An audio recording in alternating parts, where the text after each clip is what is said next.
Cerebellar hypoplasia is a developmental condition in which the cerebellum of the brain fails to develop properly.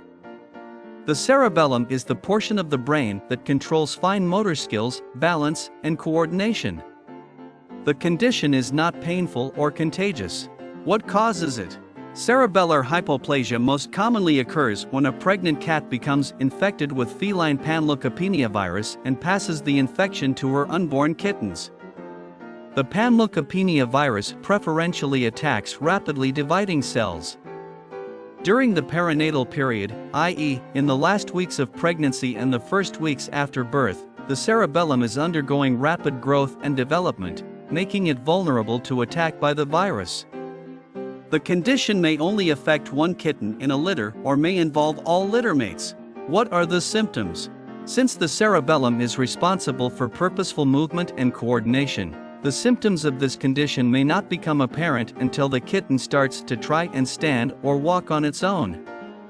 The severity of the symptoms depends on how much of the cerebellum was affected and at what stage in its development the infection occurred. The most typical symptoms are jerky or uncoordinated walking, swaying from side to side when trying to walk, a goose-stepping gait called hypermetria, mild head tremors, and/or intention tremors.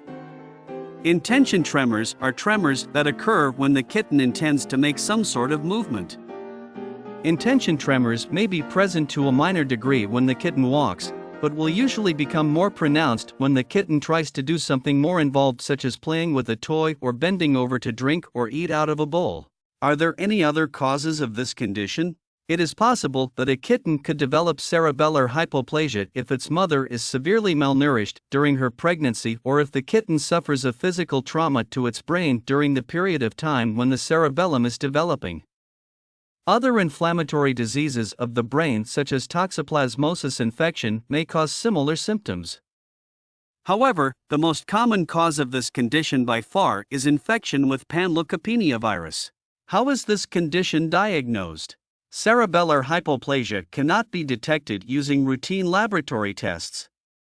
In some cases, an MRI, magnetic resonance imaging, may show that the kitten has a smaller than normal cerebellum. What is the treatment? Since the condition is caused by a lack of development of the brain, there is no treatment. How can this condition be prevented? This disease can be prevented by vaccination of female cats against panleukopenia prior to pregnancy. What is the prognosis? Kittens with cerebellar hypoplasia are not infectious to other kittens or cats, are not in any pain, and will learn to adapt to their disability over time. They can safely be spayed or neutered, but must be kept indoors as they are prone to losing their balance and could easily be injured or attacked if they go outdoors. If their symptoms are pronounced, they may require special modifications in their home environment, including dishes that are raised off the floor for easier access. Although some kittens may be more prone to minor injuries associated with falls, all of them are able to have a normal life expectancy provided they are given some extra